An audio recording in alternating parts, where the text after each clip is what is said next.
Gold, trusted gold buyers. మీరు తాకట్టు పెట్టిన బంగారాన్ని విడిపించి ఈ రోజు ఉన్న మార్కెట్ ధరకు కొనబడను.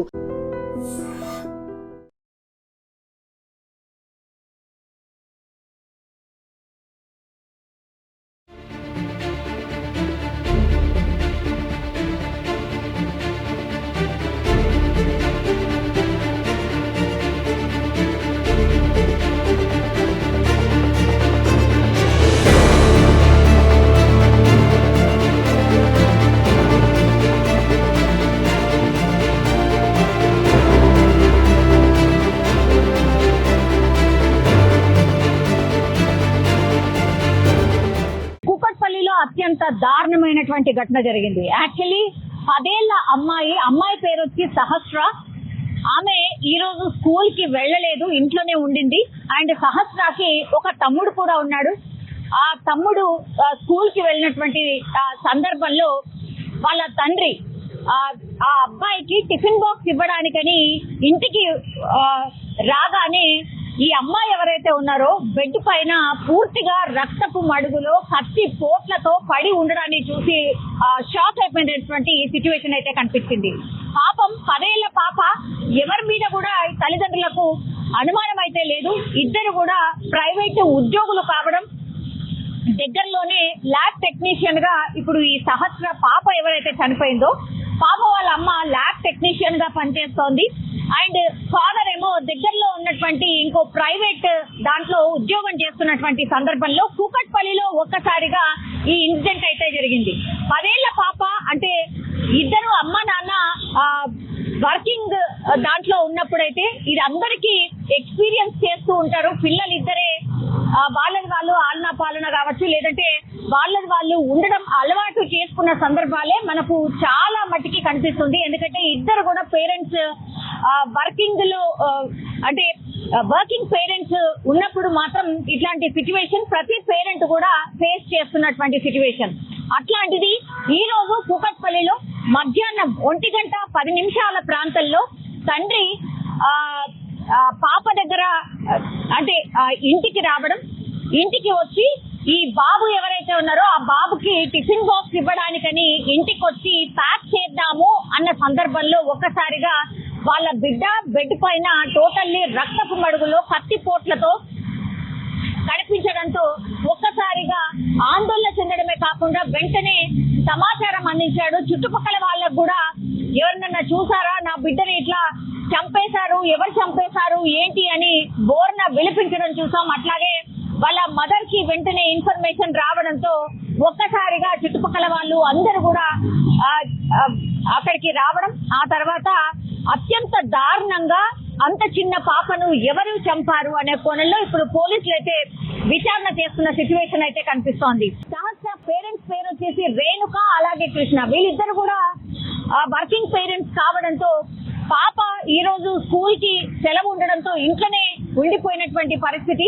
ఆమె ఆడుకుంటుందో లేకపోతే పడుకుందో తినిందో ఈ టైంలో ఏం చేస్తుందో అన్న థాట్ తోని వాళ్ళ నాన్న ఇంటికి వెళ్లి చూసేసరికి పూర్తిగా రక్తపు మడుగులో పడి ఉండడం, డోర్లన్నీ ఓపెన్ అయి ఉండడం, ఇదంతా గమనించిన తర్వాత గట్టిగా కేకలు వేస్తూ వాళ్ళ నాన్న బయటికి పరుగులు తీశాడు. చుట్టుపక్కల వాళ్ళందరూ కూడా వచ్చి ఏం జరిగింది ఏంటి అని చూసేసరికి పూర్తిగా పాప రక్తపు మడుగులో పడి ఉన్న పరిస్థితి. దీంతో వెంటనే పోలీసులకు సమాచారం అందించారు. ఇప్పుడు క్లూస్ టీమ్ కావచ్చు, డాగ్ స్క్వాడ్ కావచ్చు, ఇవన్నీ చేరుకొని పాప ఎలా చనిపోయింది, ఎవరు చంపి ఉంటారు అనే కోణంలో విచారణ చేస్తూ ఉన్నారు. పోలీసులు ప్రాథమికంగా విచారణ చేసినప్పుడు వీళ్ళ పేరెంట్స్ ని కూడా అడిగినప్పుడు మాకెవరితోని శత్రుత్వం లేదు, మేమేదో మా పని చేసుకొని వెళ్ళిపోతాం కాబట్టి అసలు మాకు ఎవరి మీద కూడా అనుమానం లేదు, ఇంత దారుణంగా మా బిడ్డను ఎవరు చంపారు ఏంటి అని రోధిస్తున్నటువంటి సిచ్యువేషన్.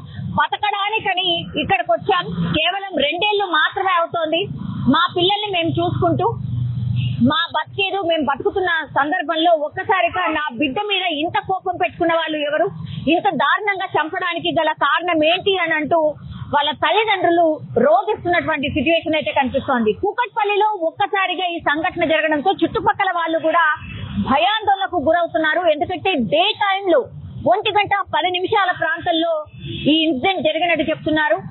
పూర్తిగా సీసీ కెమెరాస్ కి సంబంధించిన ఫుటేజెస్ అన్ని కూడా పోలీసులు కలెక్ట్ చేస్తూ ఉన్నారు.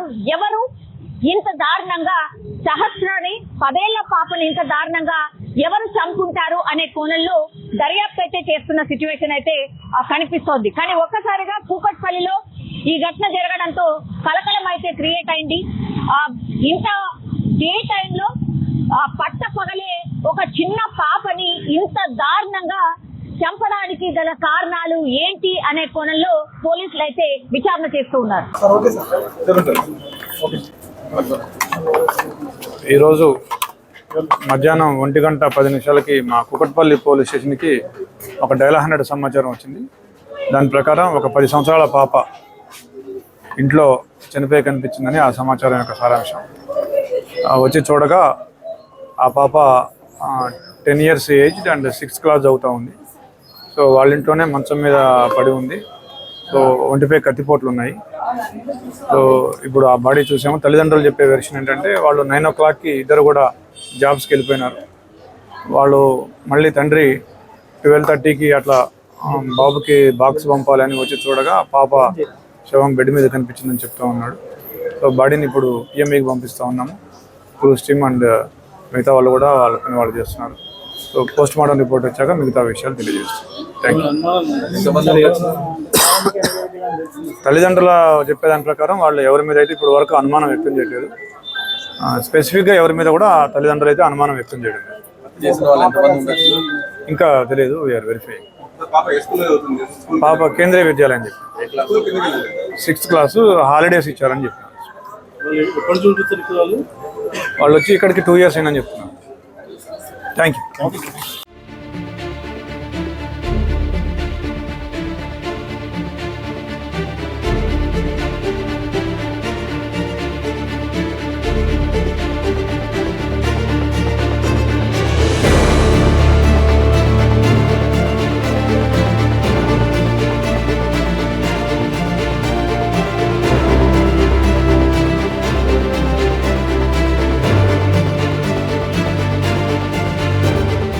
And for more videos, Please subscribe to iDream.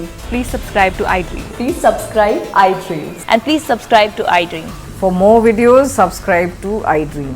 please like, share, and subscribe to the channel. Congratulations, iDream. Subscribe to iDream. Subscribe to iDream. So subscribe to iDream Media. iDream team andarki huge congratulations. Please subscribe iDream Media. Please subscribe to iDream. Subscribe iDream. Please subscribe to iDream. iDream అంటే నా కళల ఛానల్ను subscribe చేసుకున్న నోరు తిరుగుతలేదు. మీరైతే గంట గుర్తు కొట్టండి. For more such videos, please subscribe to iDream. Subscribe to iDream. Please subscribe to iDream. Please subscribe iDream Media. Please do subscribe to iDream. Please subscribe to iDream Media. For best entertainment and information, please subscribe iDream. And don't forget to subscribe to iDream.